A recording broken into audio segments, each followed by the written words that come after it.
So, eto mga sangkay, meron po tayong balita ngayon, no? Nako, mukhang yayariin po itong si Zaldico at itong si Martin Romualdez ngayon.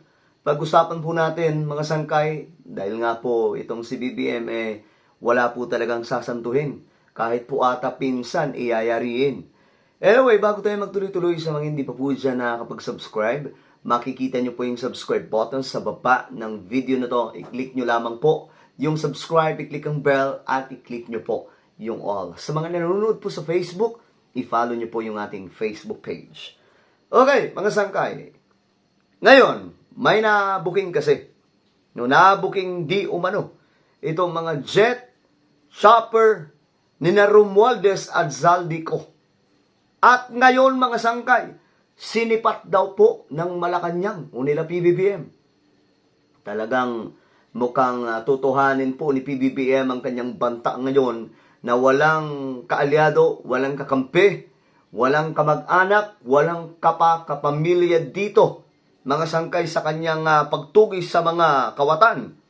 Ayon po dito, iniimbestigahan ang mga luxury jet and helicopters na pagmamay-ari umano ni na House Speaker Martin Romualdez at Congressman Zaldico. Ayan na mga sangkay. Nagkakabukingan na. Alam nyo guys, first time, no? First time na may naglakas loob, no? Nabanggain po talaga ang kahit na sino, kahit kamag-anak pa mga sangkay. Si BBM lamang po ang nakagawa po neto. Kasi mga sangkay, alam nyo, kahit nga si PRRD, di ba? Si PRRD, balikan po natin yung November, tama ba? November 6, 2020, basta mga 2020 po yon, isiniwalat po niya yung patungkol po mga sangkay dito sa rampant ghost projects sa DPWH. Malala daw po talaga. Pero ang problema mga sangkay, wala pong naging aksyon si PRRD. Doon ka talaga magtaka mga sangkay.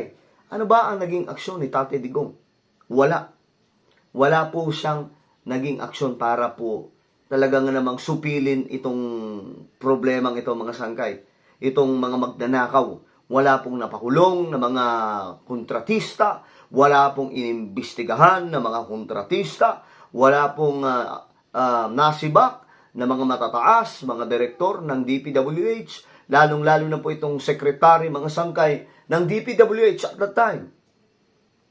So wala mga sangkay. So what happened? Why oh why? Bakit naman ganun? Samantalang ito si BBM, diba? Itong si BBM mga sangkay na sinasabihan po na weak, ano pa ba? Mahinang nila lang, bangag at kung ano-ano pa. Ito pa po mismo yung may bayag na tumugis at nagsalita. At ang matindi dito, gobyerno pa po niya ito mga sangkay. No? Gaya nito, pinsan po niya ito eh. Paano niya kakantihin yung kanyang sariling pinsan? Ayon sa source ng bilyonaryo, nakapukaw sa atensyon ng Malacanang ng umano'y pagbili ni Romualdez ng dalawang, naku po, mga private jet po ito. Isang pre-owned G150 na pumapalo umano ang halaga ng hanggang 8 million US dollar. At isang G550 na umaabot naman ng 35 million US dollar. My goodness! Paano nangyari to? Bilangin yung mga sangkay, 35 million US dollar. Totoo ba to mga sangkay? Grabe to. Binili umano ni Romualdez ang mga ito mula sa ultra-bilyonaryo na si Lucio Tan na hanggang ngayon ay nakapark pa rin umano. Nako, mga sangkay. Ito yung sinasabi po natin na kaya pala nag-aalboroto po itong si PBBM kasi marami po pala talagang nabisto, no, na malala.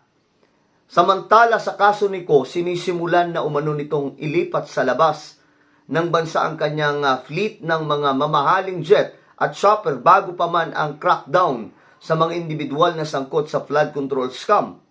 Batay sa mga dokumentong nakuha rin ng source, ang Misibis Aviation and Development Corp na pag-aari umano ni Co ay nagsimula ng iproseso ang pag-deregister ng kanilang fleet, lalo na ang Gulfstream G3350 na nagkakahalaga ng 36 million US dollar. My goodness. Ganyan po sila kayaman, mga sangkay. Ganyan po pinagnakawan po ang sambayan ng Pilipino. At alam niyo, mga sangkay, ngayon lamang po ito nagkabistuhan. Maraming ganitong tao, maraming ganitong klaseng politiko. Nakakalungkot at nakakaiyak isipin, mga sangkay, ano? Kung tutuusin, mga sangkay, kumbaga, kung ano man ang kaparusahan sa mga ito, parang wala po akong nakikitang magmamatch na parusa na dapat o angkop sa kanilang pinaggagawa sa Pilipinas. Diyos mio, Marimar, ang lala po ng kanilang mga ginagawa. Katakot-takot. Nakuha umano ng Misibis Aviation ang G350 noong Hunyo 2024. Ang naturang jet ay 18 years na. At dati nang ginamit ng EJS, Executive Jet Shares. Grabe naman ito, mga sangkay. Katakot-takot, no? Grabe ang lala nila. Ito nakakuha rin daw po ang Billionaire News ng mga larawan ng 5 pang private jets at 5 luxury Bell helicopters sa ilalim ng Misibis Aviation. Just imagine, mga sangkay, kung gaano kalaking pera yan. Alam nyo, isearch nyo sa Google, magkano lang, mga sangkay, ang sweldo ng mga kongresista. Magkano lang, pumapalo lamang po yan ng 200,000 to 300,000. Sa tingin nyo, mga sangkay, makakabili sila ng ganung-ganung kalalaking mga jets? Ganung klaseng mga mamahaling na mga sasakyan na pumapalo ng 36 million US dollar? My goodness!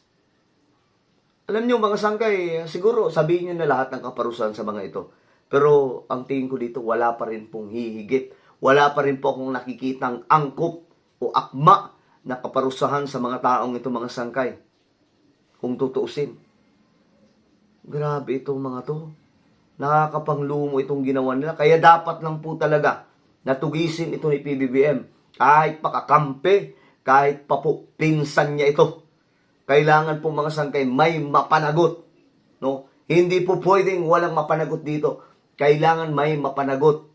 Si Pangulong Bongbong Marcos. Kailangan may mapakulong.